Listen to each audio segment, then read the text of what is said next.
right now. Okay. Ready? The top is in for the Qs, and you know why? What's that? What's leading us up now? Type up the Apple chart. This is an unsustainable move, or not top is in, but I'm saying we're going to pull back in the next 2, 3, 4 days. Apple pulls back 50% of this range. They're down at 155, which would be a normal move after that. They're the ones carrying the Qs. Qs with a big reversal at highs after it took out all-time highs and reversed.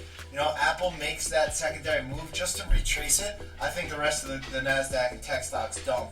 So definitely more hands-off with this action we're seeing. Market's not even closed yet. I'm just watching the action intraday. And looking at that Apple chart, Apple's got a full in, and I think that takes the Qs down. Now, just to play devil's advocate, and I definitely am in that same camp with you. But if I say top is in, I say for a week and a half. No, I know. No, I'm saying, but so if we compare, say, Apple in this relative move, and then say we look back at, say, AMD, October, we'll call it October 2029, that same ran into that prior high, kind of pushed up, looked super extended, expecting that, say 50% retracement, pulls back just a little bit, and then goes on that insane run that, again, no one really saw coming.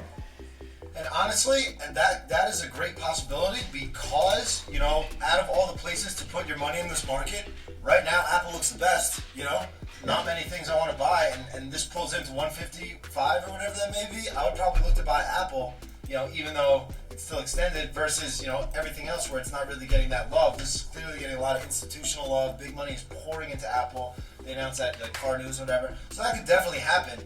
But I'm just thinking the next 3-4 days that pulls in, that's going to take the market down with it. But you're absolutely right. That could be the scenario B for sure.